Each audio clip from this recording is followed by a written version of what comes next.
Hello, welcome to GlobalEye. I'm Parikshit Luthra. It has been over 1,000 days since Russia's invasion of Ukraine, and the situation has seen a dramatic escalation this week. Russia has confirmed that it fired an experimental hypersonic missile at Ukraine. This was in response to the United States and United Kingdom allowing Kyiv to strike Russian territory with advanced Western weapons. US President Biden allowed the use of long-range missiles after Russia deployed 10,000 North Korean troops in Ukraine. Russia's President Putin has warned that Moscow would have the right to strike the Western nations that provided Kyiv weapons to hit Russia.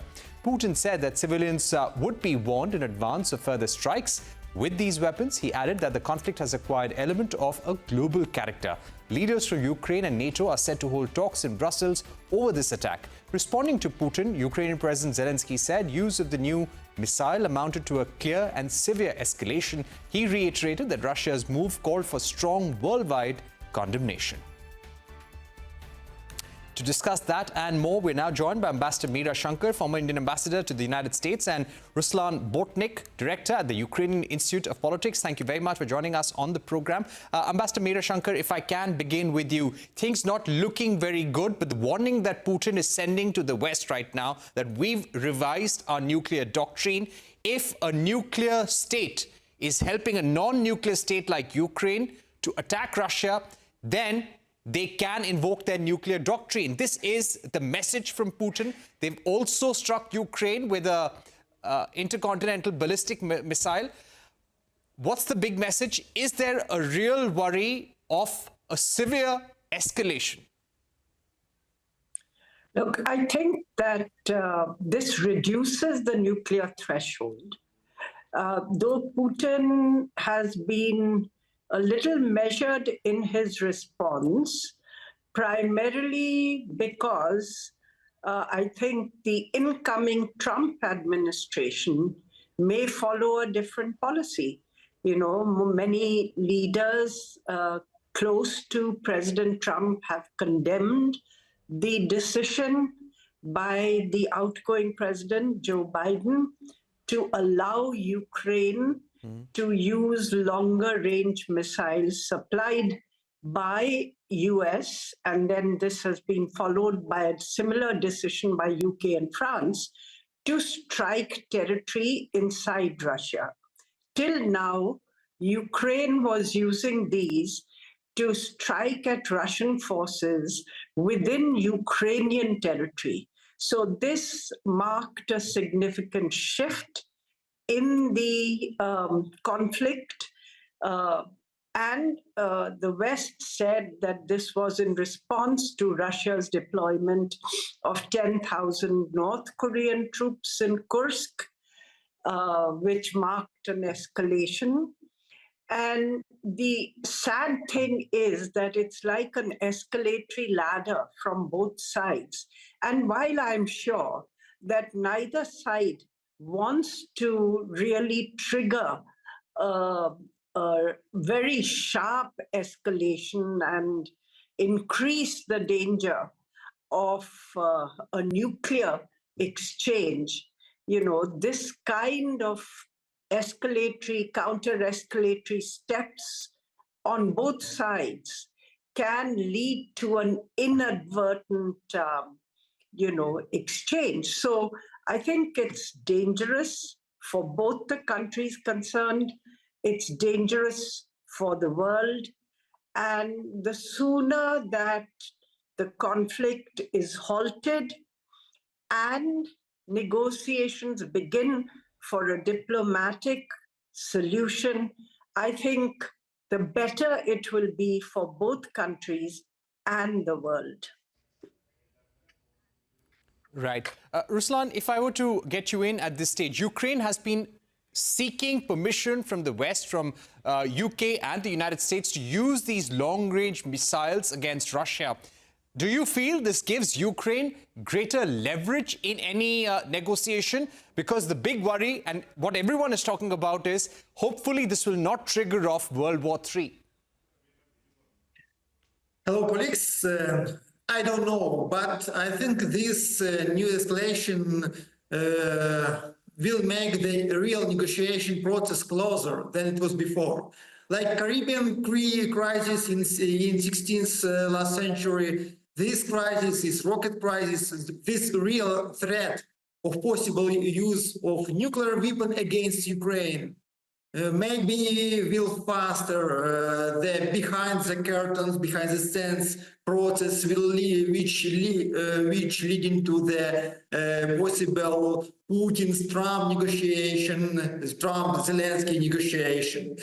Nowadays, Ukraine has a significant risk that Ukraine can lose Western support after the elections in the United States, and only escalation, a new escalation with a deeper involvement in this conflict. Ukrainian Western allies gives Ukraine more chances to balance the situation in the front line, which is very bad for Ukraine now, because Russia is continuing her offensive operation, and Russia is successful in it, unfortunately, in Donbass. But Russian counter-reaction of Ukrainian use of long-range weapon showed us few signals. The first signal is Russia is ready to use nuclear weapon against Ukraine. And the second signal is a signal special for Trump. Russia said that Russia used a middle-range rocket, which was previously was prohibited by the special agreement between Soviet Union and United States. Agreement treatment of prohibition of small middle-range rockets, and this agreement was broken by the Trump in 2019. Maybe it is an invitation from the Russian side to negotiation to the Trump directly also. Okay, let me go back to Ambassador Meera Shankar. Ambassador Meera Shankar, you said this possibly has something to do with North Korean troops supporting Russian troops in this war against Ukraine. But anything more about the timing of the support to Ukraine? Because Ukraine has been seeking permission from Biden, and Biden has been saying no till now. But giving permission at this stage, when the new president in the United States is going to take over in about 2 months or so, this clearly muddies the water for the next president. Why do you think Joe Biden has taken this decision at this stage? Look, if you want to put a good view on it, then it is to help Ukraine have a better bargaining position, because Russia is getting ready with the help also of North Korean troops to try to expel Ukrainian troops from Kursk, which is a region in Russia which Ukraine has held militarily. And this could be a bargaining chip in any subsequent negotiations. If you want to take a malign view of the decision, then it certainly complicates President Trump's desire to halt the conflict quickly and to commence discussions to find an end to the war. So there are two possible reasons, as I said. But from the Russian point of view, since this is an attack on Russian territory, they have, as you said, indicated clearly that any nuclear weapon state supporting an attack by another country on Russia would be considered as their participation in the war. And secondly, Russia has also changed its nuclear doctrine to say that if there are major attacks on their land, even if it is conventional, they reserve the right to respond with a nuclear retaliation.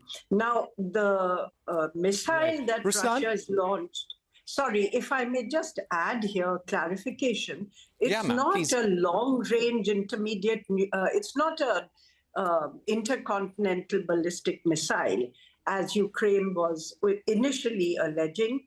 Russia has clarified that it's a hypersonic medium-range missile which used a conventional warhead, and the US has confirmed that it was a medium-range missile. Your previous speaker had mentioned that the treaty on intermediate nuclear forces, which had been signed between Gorbachev and Reagan, actually led to both countries removing and destroying their medium-range missiles in Europe because the warning time was very low. But then President Trump walked out of the Intermediate Nuclear Forces Treaty, and US has said it is going to place missiles in Western Europe. So the Russians are also signaling that they too can actually go in for redeploying and reusing medium-range missiles in Europe. Now, that's again going to lower the nuclear threshold there. Okay. So I do feel that it would be good All right. if, this escalation can be brought to a halt.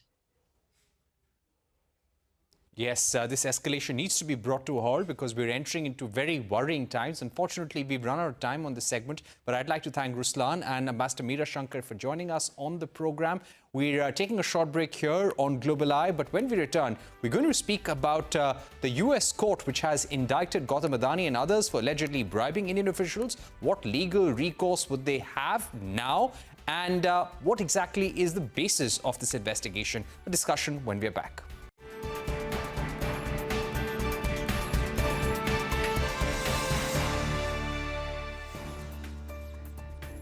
Welcome back. You're watching GlobalEye. India's second richest man and the head of the airport to ports to power conglomerate is facing charges of bribery and securities fraud in the US. A US court has indicted Gautam Adani, his nephew Sagar Adani, and several other officials for allegedly bribing Indian government officials to obtain solar energy contracts in India.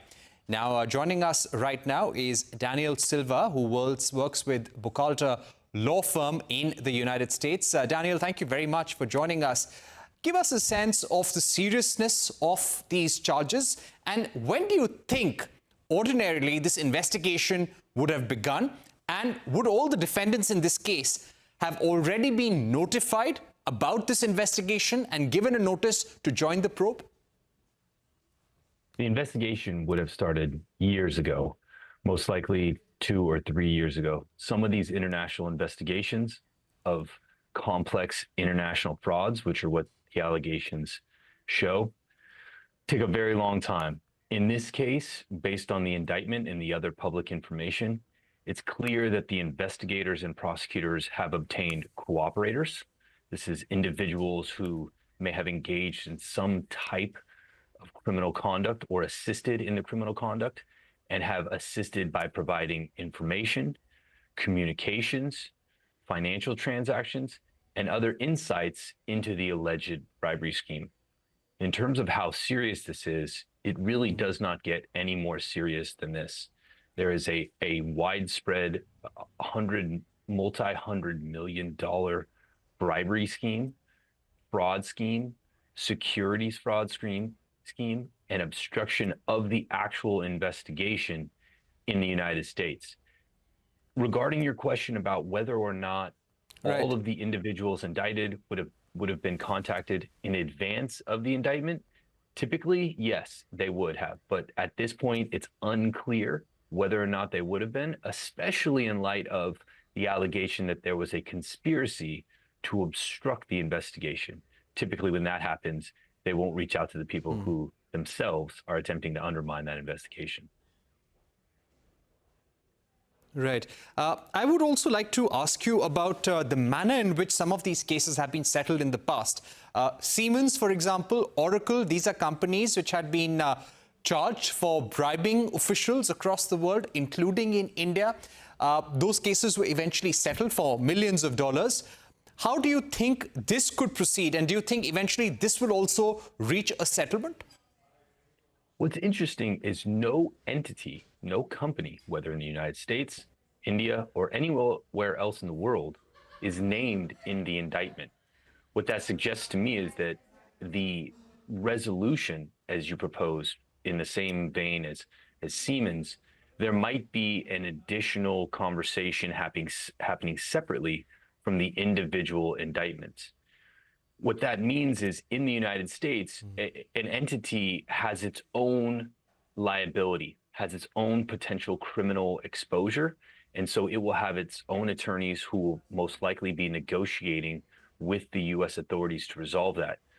One extra point is it's not only the company's criminal liability and the individual's criminal liability, there's also an SEC complaint that was filed. And so there's also securities issues. So there's most likely very complex, expansive negotiations happening both on the criminal level and at the securities level.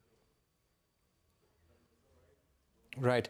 How does this impact the future possibility of the companies of the defendants mentioned in the indictment and in the SEC investigation, their ability to raise capital globally?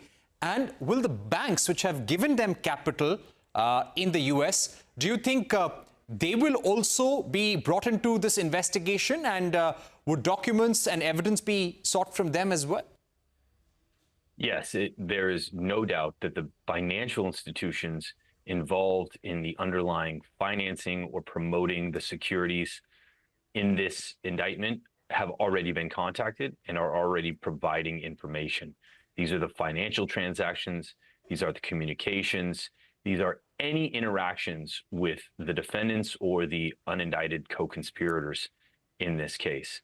In terms of the Adani Group, they have already suffered financial impacts in terms of the reduction of their stock price. I believe at least one contract in Africa, I believe Kenya, was already canceled. So there's hundreds of millions of dollars of revenue that will be lost. In addition, because of the nature of the securities allegations, there is also the potential that they will be restricted or excluded from raising money on U.S. markets. And then the final issue is similar to the Kenyan government's desire to no longer engage in any contracts with the Adani Group. A lot of financial institutions, particularly in the United States, will be concerned with financing or any type of lending or banking relationship with any company affiliated with the Adani Group, for the simple reason that they are potentially in the middle of a criminal and securities fraud investigation and prosecution, meaning that increases the risks massively for the financial institutions who never want to take very many risks more than they have to, and tend to be much more conservative in issues like this. Right. Right. Daniel, thank you so much for joining us with those very important views and perspective on how this case could proceed further. Definitely some very serious charges there. Thank you once again for being with us. Moving on GlobalEye, the International Criminal Court has issued an arrest warrant against Israeli Prime Minister Netanyahu, former Israeli Defense Minister Gallant and Hamas leader Ibrahim al-Masri over alleged war crimes. The judges stated that there were reasonable grounds to arrest them. They believe that Netanyahu, Gallant and al-Masri bear criminal responsibility for the war crime of starvation as a method of warfare. The Israeli government has rejected the decision, calling the move anti-Semitic. Netanyahu's office added that Israel won't give in to pressure in defense of its citizens. The United Nations has also rejected the International Criminal Court's warrant. The US, which is not a member of the ICC, has previously welcomed their war crimes warrants against Vladimir Putin and other Russian officials for atrocities committed in Ukraine. However, Palestine has welcomed the move, adding that this restores hope in international law. We're now joined by KP Fabian, former Indian ambassador to Qatar. Ambassador Fabian, thank you very much for joining us on the program. What kind of a message is US sending out by rejecting the decision of the ICC to issue arrest warrants against Israeli officials? The message US is sending out is that it wants to be inconsistent. As you said, US is not a signatory to the Rome Convention statute, which was signed when I was ambassador to Rome. US is not a signatory, nor is it a signatory. But nevertheless, when the ICC issued an arrest warrant against President Putin, Washington was very pleased. So US does not want to be consistent. That its support for Israel is rock solid, ironclad, as Biden likes to put it. Right. My last question to you, Ambassador Fabian, would be, what will now be the ramifications of this arrest warrant? Will it remain only on paper? Is it only symbolic, or does it create any sort of pressure on Netanyahu? Well, it does not create any pressure in the sense that his behavior will not change. But he will not be going to any of the 124 member states which have signed the Rome Statute. That would include the European Union and many other countries. So his travel will be limited. And also, Israel's international standing has been undermined further. So, but as I said, it won't affect the behavior. Right. How do you think India would be responding to whatever has happened in ICC? Do you feel that India will maintain a very neutral stand and not comment on this at all? I do not know whether India has commented, but as I said earlier, India also is not a signatory to the Rome Statute, so India is not part of the ICC, and I don't expect India to comment. Right. Thank you so much, Ambassador Fabian, for putting that story into perspective for our viewers. An important development there at the international stage vis-a-vis the war in Gaza. And let's hope there is some clarity and end to the war in the Middle East, as well as we also hope for an end to the Russia-Ukraine war. With that, it's a wrap on this edition of GlobalEye. Thank you for watching. Stay tuned to CNBC TV18 for more news and updates.